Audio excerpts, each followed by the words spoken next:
오늘은 예수님은 생명의 하나님이십니다 라는 제목으로 함께 은혜 나누고자 합니다. 우리가 이 자리에 이렇게 함께 모인 것, 교회 공동체가 되고 예배할 수 있는 공동체가 돼서 이 자리에 나와서 예배를 드리는 것이 사실 결코 간단하게 된 일은 아닙니다. 그리고 이게 당연히 우리가 여기에 있는 것도 아닙니다. 우리가 여기에 있는 것은 하나님의 부르심이 있어서 여기 온 것이고 하나님의 전적인 은혜가 있기 때문에 우리가 이 자리에 세워져 있다는 것입니다. 그런데 우리는 이렇게 귀한 자리에 이렇게 나와서 함께 예배하는데 이 말문이 이렇게 좀 막혀 있는 경우가 많이 있어요. 예를 들어서 다른 사람들이 왜 예수를 믿느냐? 왜 교회를 다니느냐? 이렇게 묻는다면 우리가 어떨 때 보면 뭐라고 대답해 줘야 되지? 이렇게 막힐 때가 있다는 것이죠. 여러분들은 뭐라고 대답하실 건가요? 특히나 또 세상 사람들은 세상 사람들이 보기에는 교회가 성도들의 헌금을 착취하고 막 자신들의 세력과 배를 불리는데 막 혈안이 돼 있다. 이런 이미지로 세상 사람들이 교회를 바라보고 있어요. 가뜩이나 그럴 때 한 번씩 뉴스에서 헌금 횡령 사건이라든지 부동산 문제, 세습 문제 이런 게 나올 때마다 사람들은 더욱더 교회에 대해서 이 부정적인 생각을 더욱 확고히 굳히면서 비난을 하는 경우가 많이 있다는 것이죠. 그러다 보니까 요즘 다음 세대들이 어려운 게 뭐냐면 나 교회 다녀 라는 이 말을 당당하게 하는 것이 어려워졌다는 겁니다. 옛날에는 교회 다녀라고 하는 게 전혀 어려울 게 없었어요. 근데 요즘에는 나 교회 다녀라고 얘기하면 사람들이 그거에 대해서 부정적으로 볼까봐 그거에 대해서 당당히 말하기가 어려운 때가 많이 있다는 것이죠. 옛날에는 막 교회가 정말 사회의 많은 부분들을 살려내고 또 공헌을 하니까 그런 부분들에 있어서 교회에 긍정적으로 생각을 하고 옛날에는 목사님들은 이제 음주 측정하면은 이제 목사님들은 불지도 않고 그냥 보내줬어요. 근데 제가 조금 잘하니까 그 예외 없이 불라고 하시더라고요. 그만큼 인식이 많이 바뀌었다는 거죠. 아니 목사님도 술 마실 수 있잖아요. 약간 그런 생각이 아니겠어요? 경찰들도. 그러다 보니까 우리가 우리 교회 좀 와봐, 교회 좀 나와 보셔요라는 말조차 쉽게 하기가 어려워진 세상이라는 것이죠. 물론 우리 하늘땅 교회는 그럼에도 불구하고 우리 교회 공동체의 장점이 얼마나 많은지 모릅니다. 이 서로를 향한 사랑의 교제들이 또 아름답게 이어지고 있고 또 지역 사회와 영혼들을 위한 또 헌신도 계속 이어지고 있고 또 우리는 특별히 매일같이 공동체를 위해서 기도하는 교회잖아요. 제가 우리 교회에 와서 참 큰 은혜를 받았던 게 하나가 뭐냐면 우리는 우리 지체에서 지금 예배하고 있지 못할지라도 그래도 변함없이 항상 기도해 준다는 거예요. 저도 예를 들어서 전에 사역했던 교회들에서는 누가 사역자가 그만두면 이제 그분은 그냥 이제 그 다음 해부터는 잊혀지는 거예요, 서서히. 왜냐하면 그분이 어떤 일이 생겨도 그 전에 교회에서 모르고 또 기도하지도 않죠. 하지만 우리는 무슨 일이 생기면 항상 또 기도 제목을 또 나누잖아요. 그리고 같이 기도해 주잖아요. 그러니까 저도 무슨 마음이 드냐면 나도 언젠가는 또 교회 다른 사역지에 가서 뭐 개척을 하거나 뭐 다른 곳에 있다 할지라도 변함없이 또 저와 저희 가정을 위해서 기도해 주시겠구나라는 마음이 든다는 거죠. 이렇게 우리는 끈끈한 교회로서 우리 안에서는 이런 유대감이 이렇게 있지만 또 세상이 보기에는 우리를 잘 모르잖아요. 그러니까 교회에 대해서 부정적으로 생각하고 있다는 거예요.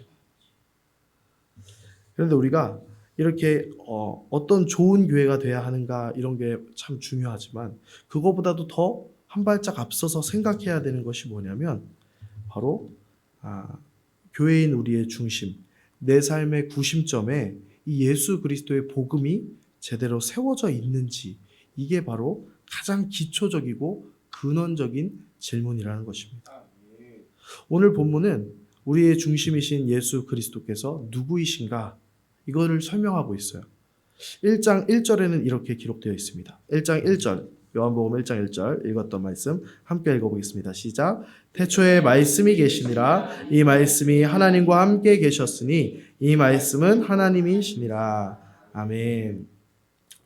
아멘. 요한복음이 말하는 이 말씀이라는 단어는 이 그리스어로 로고스라는 단어인데요. 이 로고스는 단순히 그 말씀, 영어로 워드 이걸 얘기하는 게 아니라 더 깊은 의미가 있어요. 이 세상의 근원, 또 생명의 근원을 의미하는 이 깊은 차원의 개념을 이 로고스라는 단어에 담고 있어요.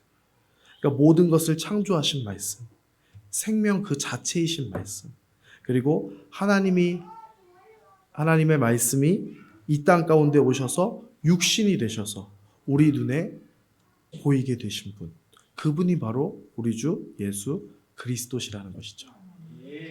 그래서 14절에는 어떻게 기록되어 있냐면, 요한복음 1장 14절은 제가 읽어드릴게요.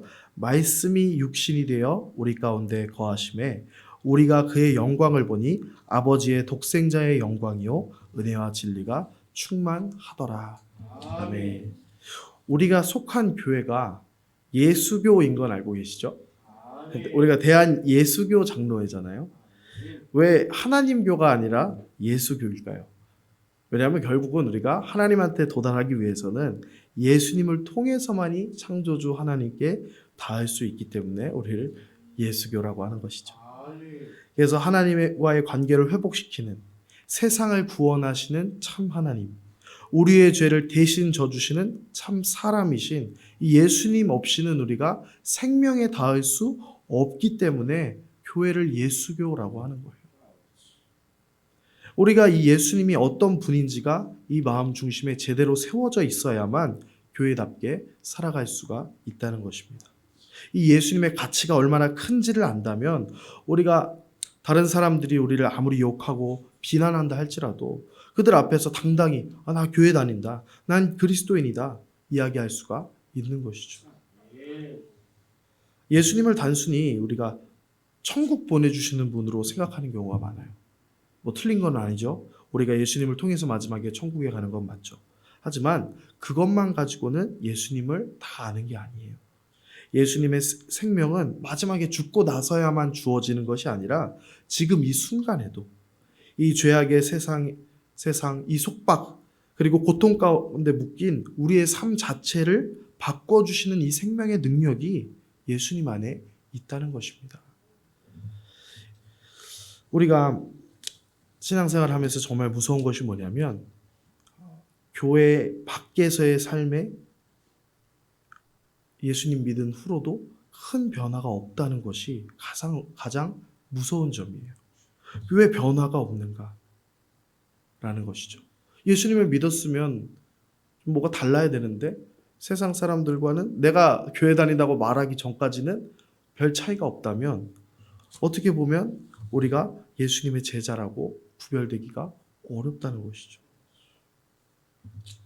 왜냐하면 실제적인 내 마음의 중심에 자꾸 다른 것들이 들어오기 때문에 그렇습니다. 우리 예수님이 이 중심에 딱 서 있으셔야 되는데 자꾸 사단이 우리의 마음 중심에 다른 것들을 밀어넣으니까 우리의 마음에 다른 것이 차지하고 있으면 우리의 삶에는 변화가 일어나지 않는다는 것입니다. 사무엘상을 보면 사무엘이 새로운 왕에게 기름 부으러 이새의 집으로 찾아갑니다. 이새의 아들 중에서 왕이 있다고 하나님께서 알려주시잖아요. 그래서 사무엘은 딱 아들들 불러오라고 하니까 딱 큰아들 엘리압을 보니까 이렇게 감탄을 합니다. 제가 읽어드릴게요. 그들이 오매 사무엘이 엘리압을 보고 마음에 이르기를 여호와의 기름 부으실 자가 과연 주님 앞에 있도다 하였더니, 그만큼 그 엘리압의 외모와 키가 너무나 출중했던 거예요. 사무엘이 이스라엘 사사로 있으면서 얼마나 많은 사람들을 보았겠어요. 그런데 엘리압을 보았을 때 과연 여호와의 기름 부으실 자가 주님 앞에 있도다라고 했으면 얼마나 잘생겼었는지, 또 키가 얼마나 또 준수했었는지를 보여주는 것 같습니다. 이 왕으로 세울만하다 하다라는 생각이 절로 들 만큼 외모가 괜찮았던 것 같습니다. 하지만 하나님께서는 곧바로 사무엘에게 말씀하십니다. 사무엘상 16장 7절을 제가 읽어드릴게요. 여호와께서 사무엘에게 이르시되 그의 용모와 키를 보지 말라. 내가 이미 그를 버렸노라. 내가 보는 것은 사람과 같지 아니하니 사람은 외모를 보거니와 나 여호와는 중심을 보느니라 하시더라. 아멘. 이 많은 청년들이 배우자를 정할 때 실수하는 부분이 여기 있어요. 용모와 키를 본다는 것이죠. 재산을 봅니다. 성격이 나에게 잘 맞을 것인가를 봅니다. 물론 정말 중요한 부분입니다. 안 중요하다는 건 아니에요. 하지만 제일 중요한 것을 놓칠 때가 많다는 것입니다. 그의 중심이 어디에 있는가를 우린 자꾸 놓친다는 것이죠. 그의 중심이 주님께 있지 않으면 다른 조건들이 아무리 좋아도 사람은 중심을 따라갑니다. 그의 중심이 돈에 있으면 돈을 따라가고요. 그의 중심이 어떤 사람들은 이성에 있는 사람이 있어요. 그럼 자꾸 시간이 지나면 또 다른 사람을 찾아서 떠나는 경우도 있어요. 그의 중심이 어디에 있는가를 보지 않으면 결국에는 사람과의 만남이 실패하게 된다는 것이죠. 엘리압에게는 출중한 신체적 조건이 있었어요. 어딜 가나 자랑할 만한 이 피지컬이 있었어요. 하지만 곧 이어서 터지는 블레셋과의 전쟁에서 다윗의 큰형이었던 엘리압은 이 블레셋의 거인 골리앗 앞에서 벌벌 떨게 됩니다. 자기보다 더 우월한 신장과 체격, 거대한 무기를 가지고 오는 골리앗 앞에서 그는 아무것도 하지 못합니다. 사무엘상 17장에는 블레셋과 이스라엘이 대치하고 싸운 날수가 40일이나 되었다고 기록하고 있습니다. 그래서 날마다 그 40일 동안 아침 저녁으로 와서 이스라엘과 이스라엘의 하나님을 모욕하는 말로 큰 소리로 외쳐댔습니다. 그런데 그 훌륭하던 엘리압은 도대체 무엇을 했나요? 아무것도 하지 못했습니다. 함께 다른 병사들과 함께 두려워 떨 뿐이었습니다. 오히려 이때 형들에게 음식을 가져다 주러 왔다가 이 골리앗의 어떻게 보면 망언을 들은 다윗이 골리앗을 죽이겠다고 얘기하니까 엘리압은 도리어 다윗에게 화를 냅니다. 17장 28절에 큰형 엘리압 다윗이 사람들에게 하는 말을 들은지라 그가 다윗에게 노를 바라여 이르되 내가 어찌하여 이리로 내려왔느냐 들에 있는 양들을 누구에게 맡겼느냐 나는 내 교만과 내 마음의 완악함을 아노니 내가 전쟁을 구경하러 왔도다. 다윗에게 오히려 화를 내고 있는 거예요. 중심에 하나님의 생명이 있는 사람과 없는 사람의 차이가 여기서 분명하게 드러나요. 세상 것을 의지하고 붙잡는 사람은 나보다 더 잘난 사람이 나타나면 절망하거나 시기하는 반응이 나타납니다.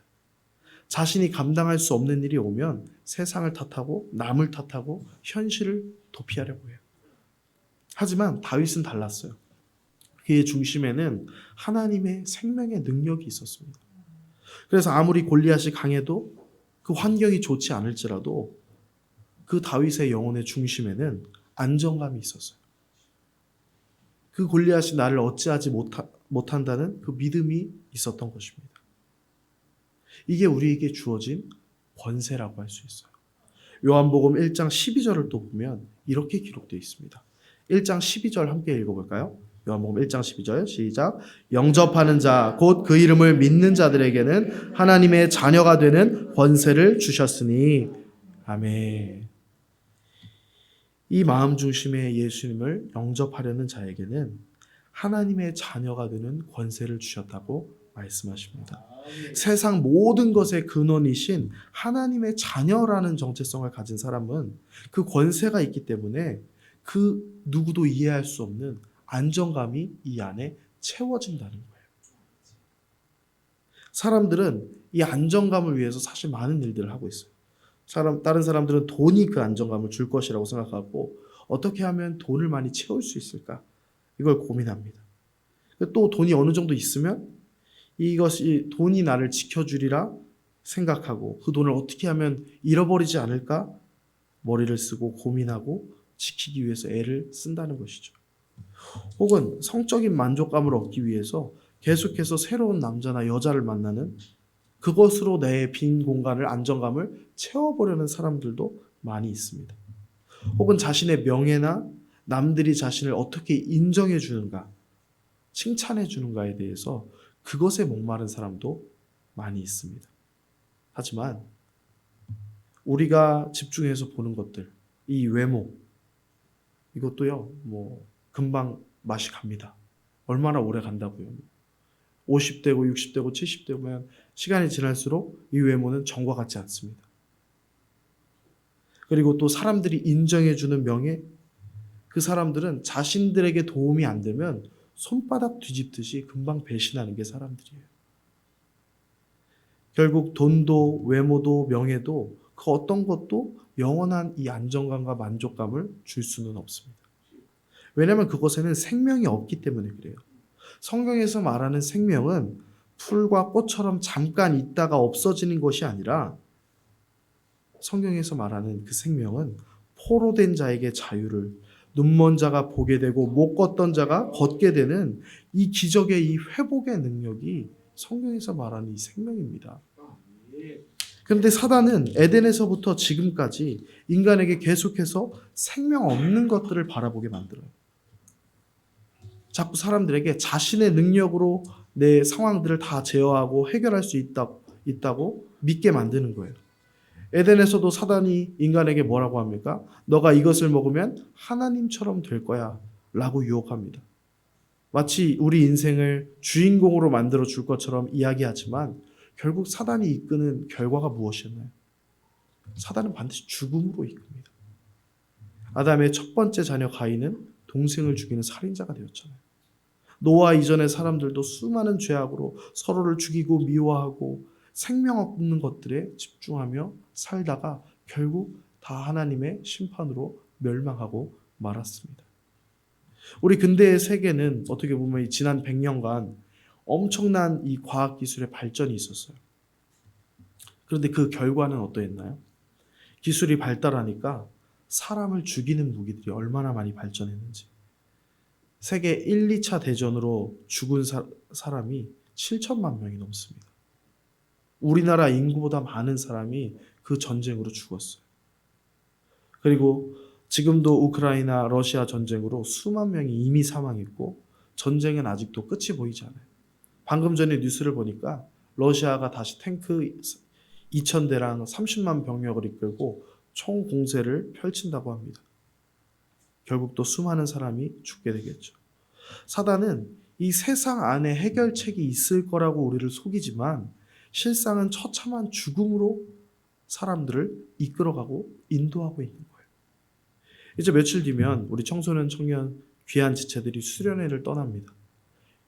어떤 사람들은 수련회 한 번 가는 게 얼마나 도움이 되겠어 생각할지도 모르겠어요. 하지만 우리 다음 세대의 중심에 예수 그리스도의 복음이 심겨진다면, 그리고 예수님을 향한 그 방향성이 세워진다면 우리 그리스도의 생명이 반드시 우리의 귀한 다음 세대와 자녀들, 청소년 청년들을 반드시 살려낼 것입니다. 그리고 예수님의 생명의 중심이 세워지면요, 그들이 앞으로 어디를 가든지 생명의 교회가 세워질 것입니다. 우리 초창기에 예루살렘 교회가 박해를 받아서 다 흩어질 때 유대인들은 예루살렘 교회가 흩어지면 이 교회가, 하나님의 교회가 무너질 거라고 생각했을지 모르지만 오히려 이 생명을 지닌 사람들이 흩어지니까 각지의 교회가 생겨나는 놀라운 역사가 있었습니다. 제가 이제 설교하면서 세상을 따라가지 말라고 이렇게 얘기를 해서 혹시 오해하진 않았으면 좋겠어요. 다음 세대 친구들이. 이게 다 모든 것을 다 포기하고 내어 버리라는 뜻이 아닙니다. 우리는 세상에 보냄을 받은 자들이에요. 그래서 정치, 사회, 경제, 교육 이 모든 분야에 우리는 보내심을 받은 거예요. 그래서 마음 중심에 예수 생명이 새겨진 사람들이 정치인이 되면 그 정치는 탐욕을 채우는 정치가 아니라 생명을 살리는 정치가 되는 거예요. 예수 생명이 새겨진 사람들이, 그런 중심을 가진 사람들이 사업가가 되면 그 사업장이 단순히 돈을 긁어 모으는 수단이 아니라 오히려 많은 사람들을 살리고 돕고 세워주는 선교지가 된다는 거예요. 우리에게 중요한 것은 우리가 무엇을 할까가 중요한 것이 아니라 무엇을 하든지 생명 되신 예수님, 그 복음의 중심이 우리 안에 심겨진 채로 그것을, 그 관점을 가지고 살아가느냐가, 그것이 중요하다는 것입니다. 그것을 가지고 나아가면, 그것을 가지고 세상 앞에 나아가면 전쟁과 이 사기와 불평등과 고통으로 얼룩진 이 세상이 예수 생명으로 변화되는 거예요. 사람들이 살아나고 예수님의 이름이 존귀함을 받는 거룩한 땅이 된다는 것입니다. 우리 지난번에 에스온사님이 말씀 전하실 때에 그 유진배 선교사님 그 가문 한번 나왔었잖아요. 그 선교사님 가문이 우리 이 땅에 와서 얼마나 많은 사람들을 살리고 또 세우고 또 교육을 할 수 있었어요. 그 선교사님들뿐만이 아니라 몇천 명의 선교사님들이 이 모든 기반을 다 만들었던 거잖아요. 우리가 공부하는 것, 학교들, 그 모든 토양이 없었으면 우리가 지금 가지고 누리고 있는 이 부가 여기에 없었을 것입니다. 그분들이 예수 생명을 가지고 이곳에 오니까 이 대한민국이 살아난 거예요. 이제는 우리도 마찬가지예요.